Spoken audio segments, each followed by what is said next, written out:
Britain's political battlefield has erupted, and at the centre stands Angela Rayner, Labour's fiery deputy leader, now caught in a scandal that threatens to tear her party apart. What began as quiet whispers in Westminster has exploded into a war of words, raw, brutal, and personal. This isn't just another political spat, it's a reckoning.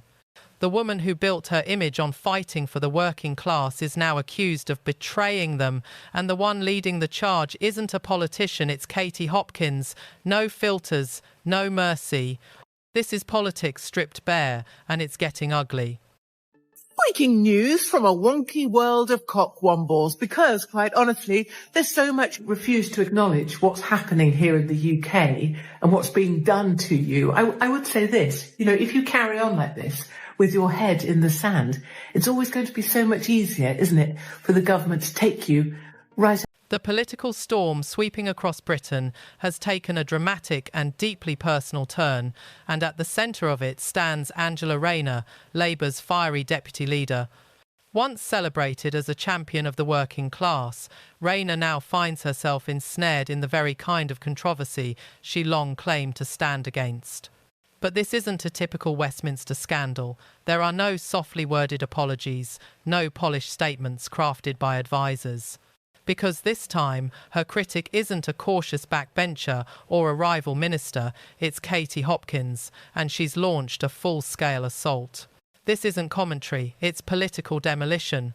Hopkins isn't tempering her words or observing Westminster's unspoken courtesies. She's going straight for the jugular, accusing Rayner not only of hypocrisy, but of betraying the very people she built her career representing. And here's the uncomfortable reality, whether you agree with Hopkins or not. She's tapping into something very real. A deep, simmering anger among ordinary Britons who feel unheard, dismissed, and disillusioned by a political class that seems detached from everyday life. Angela Rayner, once the voice of the working man, now faces accusations of becoming what she once railed against, part of the elite, insulated from the struggles she once claimed to understand. Hopkins didn't mince her words, calling the scandal so glaring a child could see through it.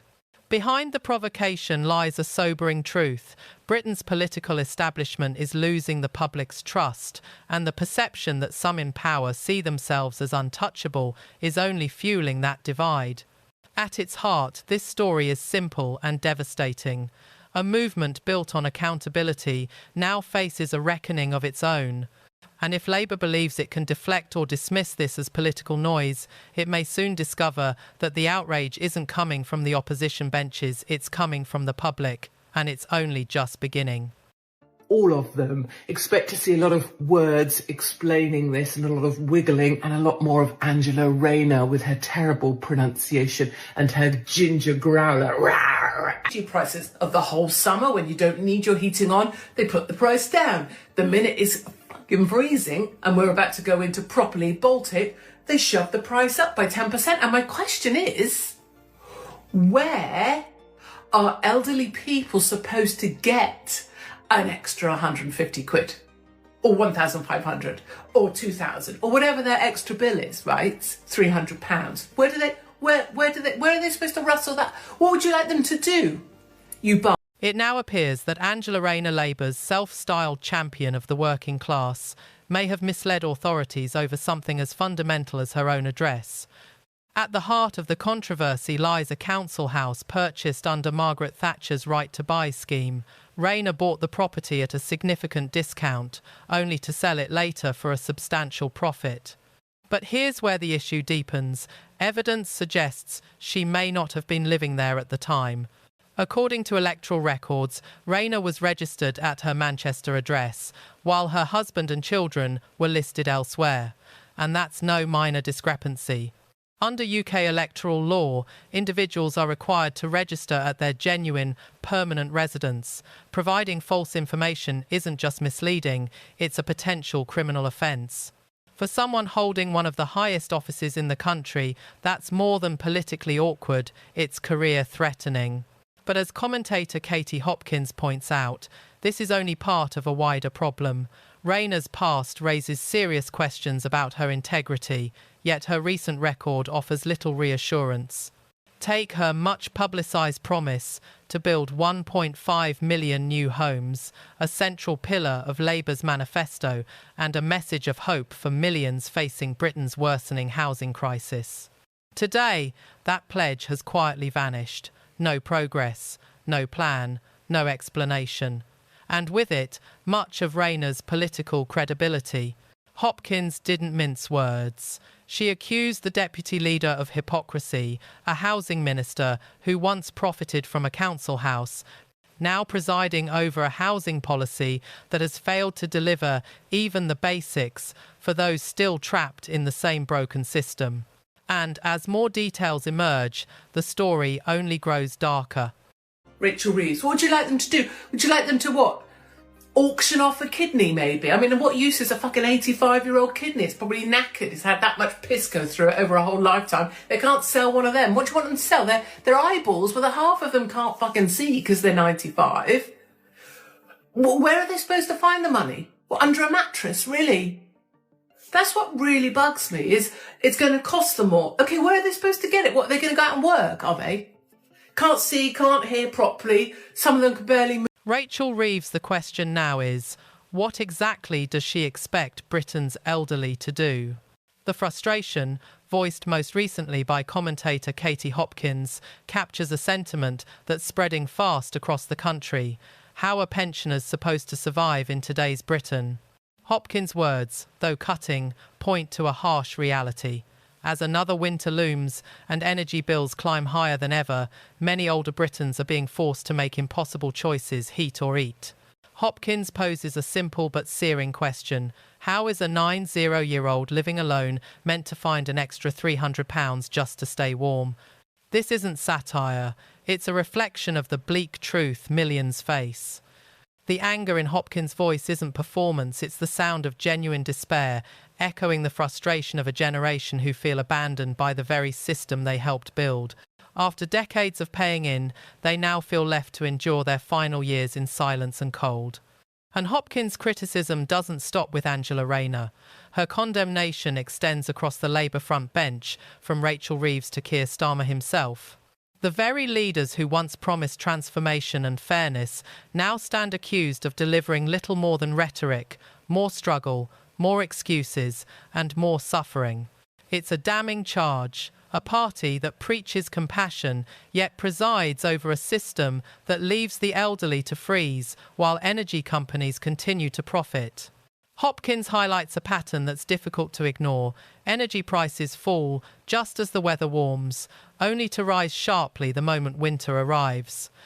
Deliberate, coordinated, and most troubling of all permitted. And where is Angela Rayner amid all this? Not at the forefront of the fight for pensioners, not holding corporations to account. Instead, she finds herself consumed by scandal after scandal, more focused on protecting her own political future than the people her party was founded to defend. Sir Keir Starmer was outlining his plans to solve the housing crisis by building 1.5 million new houses today, but he's been overshadowed by his deputy leader's very own housing crisis. Angela Rayner is tonight facing a potential police investigation over accusations that she lied about her living circumstances before she sold her former council house. Now, Rayner bought a former council house in Manchester in 2007 under Margaret Thatcher's Right to Buy scheme, before selling it 8 years later in 2015. But it's emerged that despite Rayner being registered at the address of that Manchester council house in 2010, her husband and 2 youngest children were registered at another address. Now, under electoral rules, voters must register at their permanent home address, and anyone that knowingly provides false information could face a criminal conviction and prison time. Keir Starmer stands at the podium, warning the nation about foreign interference. His latest claim that Elon Musk's alleged support for Nigel Farage poses a threat to democracy. But here's the irony. This is the same man who authorised more than 100 Labour Party volunteers to travel to the United States to campaign for Hillary Clinton.